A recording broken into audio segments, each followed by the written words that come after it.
and the 34 member organizations of OSAC for your tremendous contributions at a moment where the reality of what George Shultz thought of doing 30 years ago or so has a lot more meaning, a lot more impact. Yesterday, I returned from Paris, the City of Lights, as it is known, where, as everybody knows too well, last Friday, the forces of darkness tried to take that light away, replacing it with fear, with terror, with death, with chaos. And obviously this tragedy came on the heels of terror strikes in Beirut, Baghdad, Ankara, and the explosion of a commercial aircraft in Egypt, which we now know from the Russians they have deemed to have been a terrorist act. Last weekend, as I think most of you know, I was in Vienna, where we brought together a broadly representative international group and agreed on the outlines of a plan to try to bring the Syrian war to an end. The Syrian war, as we all know, is a combination of things. It's a civil war, yes, but it's also a proxy war, regrettably, and that has to end. And that is why the President commissioned me particularly to seize the initiative and to go out and try to bring the parties together.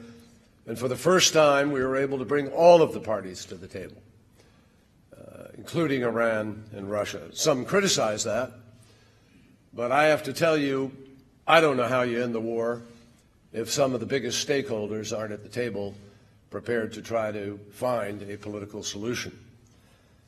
Now, it is complicated, no question about it.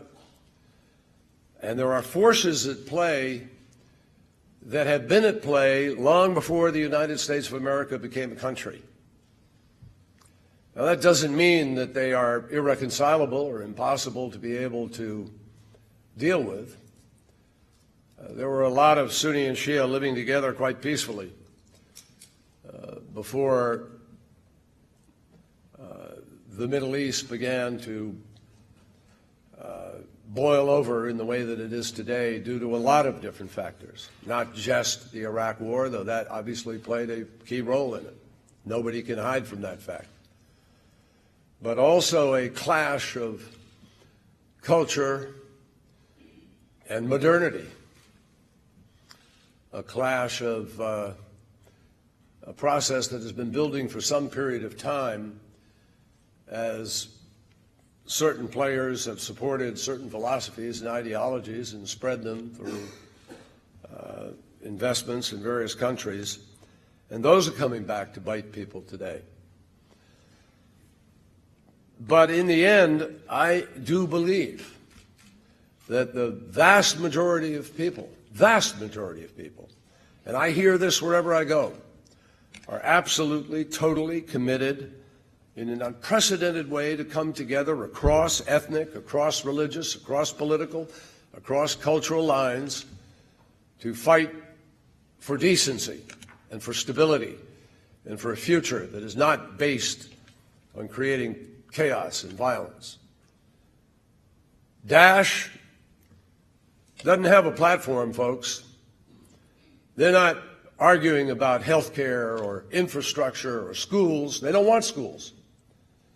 And to whatever degree they want anybody educated, they want them educated exactly by what they believe people ought to be learning.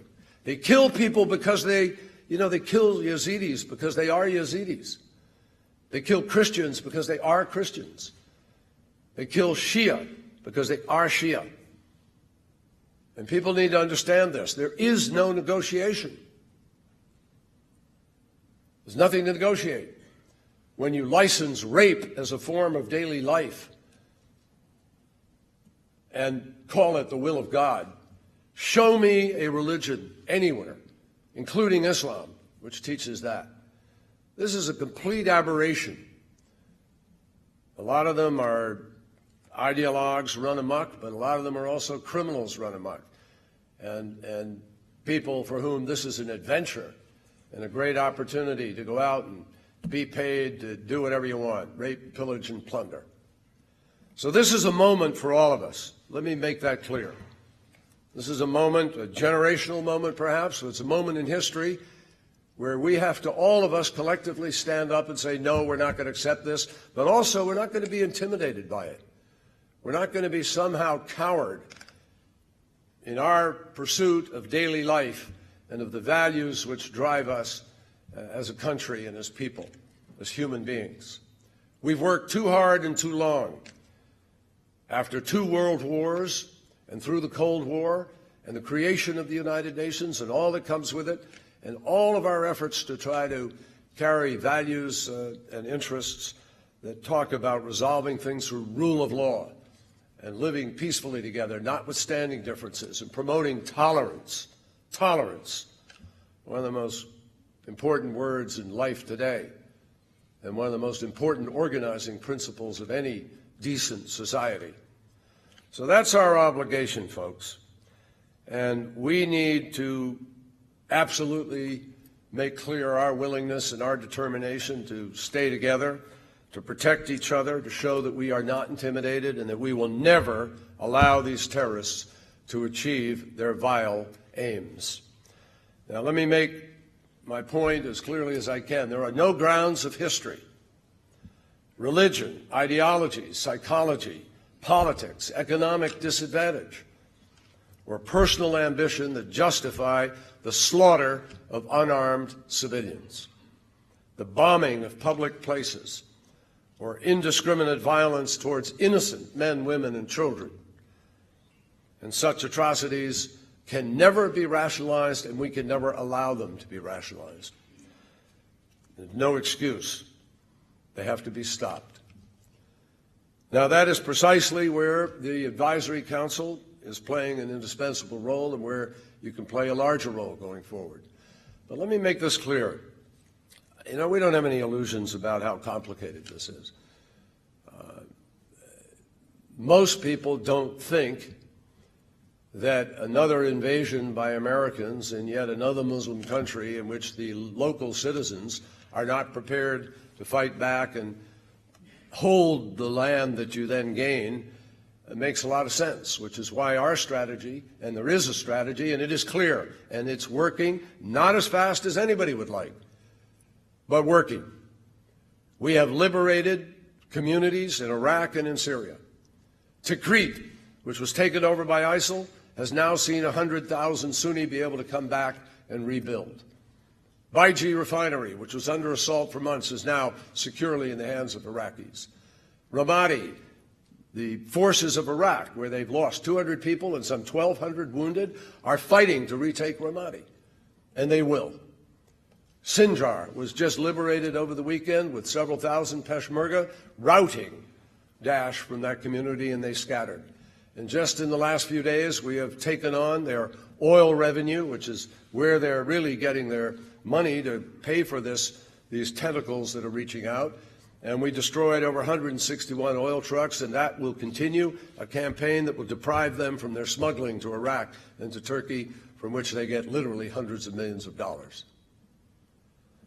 In addition, we have shut off 3/4 of the border of northern Syria into Turkey, and the last 98 kilometers is an operation that we will engage in together with the Turks in order to shut that off also. And there are Syrian Arabs and Kurds who are starting to put pressure on Raqqa, and in the last few days you've seen Russia and France increase the bombing level against Raqqa. And we will see greater coordination in this effort. But there's another side of the coin. Why do all these fighters come there? Where are all these people? Where do they come from? They came to fight Assad. They came to fight because he and his response to the Arab Spring was to send his thugs to beat up the young people who went out to demonstrate for jobs and for opportunity and for a future. And when the parents of those young people saw what had happened to them, the parents went out and demonstrated. And they were met not with thugs but with bullets and bombs ultimately. Now you have over 300,000 citizens of the country who've been killed, barrel bombed, tortured, starved, gassed, which is against international law, as everybody knows. And 3/4 of the country has already voted with their feet. They're displaced people. They are refugees, 4 million refugees, and the rest of them displaced within the country itself, seeking refuge and shelter from the man who supposedly leads the country. It's a 65% Sunni majority country. Are you telling me that even if the United States wanted to keep him and sat there, we couldn't do it? Because those folks won't stop fighting because of what he has done. That's the other complicating factor here, Daesh and Assad. So for the first time, we got people to sit down at the table, and everybody, including Iran and including Russia, signed on to a communique that said, we all want a united Syria. We all want a secular Syria. We all want a Syria in which the minorities are fully protected and there is tolerance and respect for different religions and different cultures.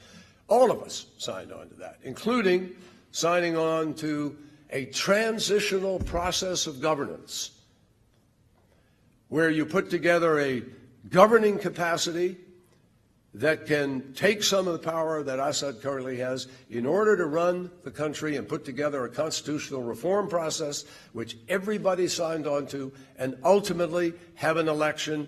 And now they have signed on to somewhere like 6 months to try to do the political process and a year to be able to have, a year and a half to have the election. That's unanimous. Now, the difficulty will come in the application. We all understand that. But I will tell you that I think every country there understands this is dangerous, what is happening, and it is empowering evil people. So hopefully common sense can prevail. And we've seen a lot of that in the last few days, happily. It's been hard to come by, but I think more people are now prepared to show it. And we are, over these next few days, constantly open to figuring out how we could qualitatively apply more pressure, do a better job. The President has made critical decisions. He's decided to put a certain number of American special forces on the ground in Syria in order to enable other people to be able to target and learn how to do things more effectively. And we're confident that that will put additional pressure. And I am certain that working with everybody, if the political process works, the theory of the case is very simple. If you can get a transitioning council, if you can begin to move power to an accepted entity, then you have the ability to bring everybody in the region together to go after Daesh and ISIL, and that includes the standing army of Syria as well as the opposition together, providing you have a legitimate political process. That's how much hangs in the balance right now on this political effort to see if diplomacy can actually succeed in creating the transition and indeed empowering all of us together. Because what is notable about this situation is that every single country in the region is opposed to Daesh. Every single country in the world, every civilized person in the world. So I am convinced that if we are clever, creative, patient, tenacious, persistent, and steady, we will have the ability to be able to destroy Daesh, and in the doing of that, send a message to Boko Haram, to Al-Shabaab, to Al-Qaeda, to any other entities in the world, that the world will stand united against barbarism and against an attack on our very purpose and on reasonableness itself. Our embassy has, as you know, been working around the clock, delivering the full range of consular assistance to everybody who is in France, to all Americans in France, and we're going to continue to help however we can. But I will thank you today profoundly for the work of OSAC, because behind the scenes, you have performed the role that you were conceived to play as a point of contact for our private sector in a moment of crisis and a source of information, intelligence, and security for U.S. organizations abroad. On the very first night, OSAC created a website for the Paris Country Council and that was available to over 150 members in the area. And since then, OSAC has been in constant touch with private sector constituents in and around Paris, offering advice and sharing security-related updates with U.S. organizations and businesses. OSAC also reached out to California State University, whose student Nohemi Gonzalez was among those murdered, and sent out security advisories to other young Americans who are studying in France. Moving forward, OSAC will stay connected with its private sector partners and will produce post-attack analysis and reporting that will help everybody to be able to prepare for the future.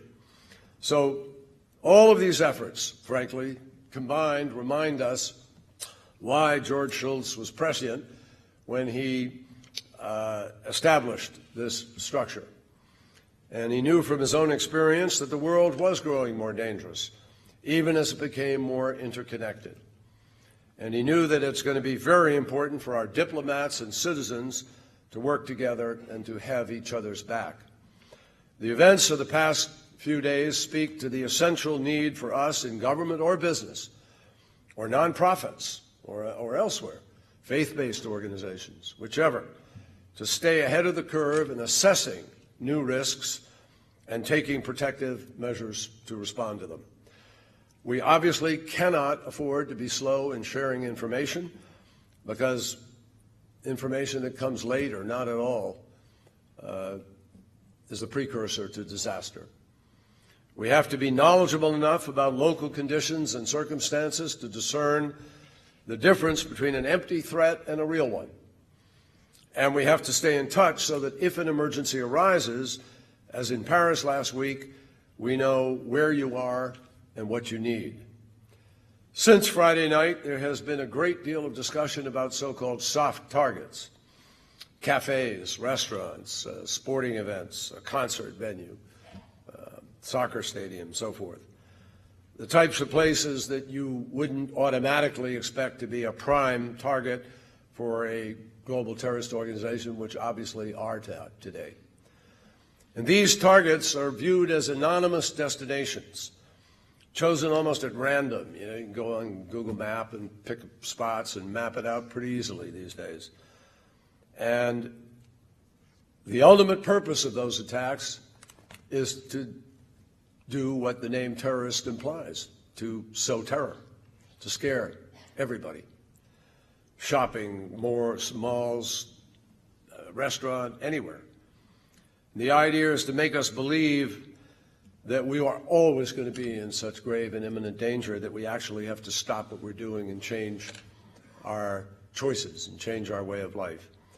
And in the case of OSAC members, the work you're doing is really important, obviously. You're building infrastructure, you're conducting business, you're leading local projects, you're providing needed services, you're participating in civil society, you're helping to build the opposite of everything that these people want to destroy. It's pretty stunning when you think about it. A professor in Syria who spent his life curating and caring about art and was the most knowledgeable person about the history of Palmyra, 83 years old, hauled out into a village square, and they chop his head off, string his body up, and then they go and destroy the Roman arch that was a symbol of this community.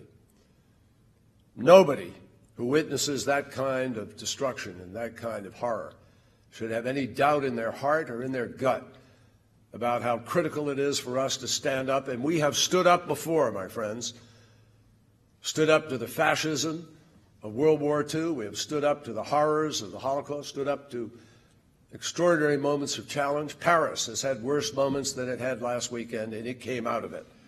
And I assure you, we will come out of this.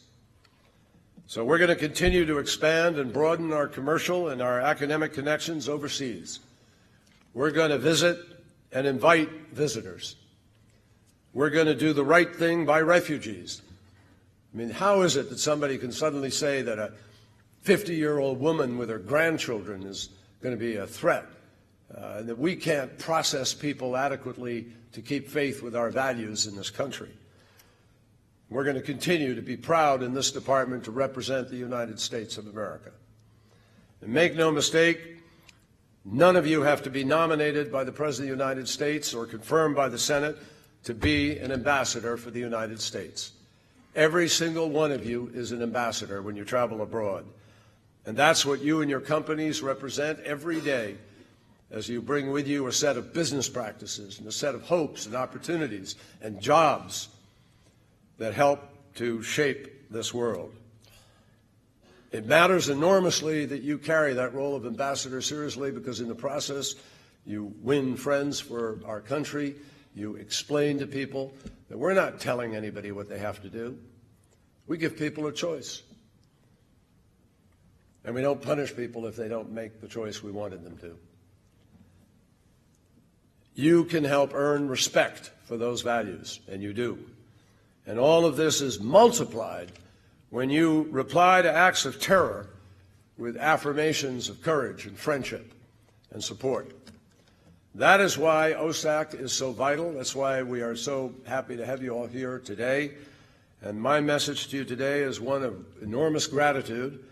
Thank you for all you have done and continue to do to keep Americans safe around the world and to enable America to continue, and individual Americans themselves to continue to contribute to international prosperity, to development, to democracy, and to justice.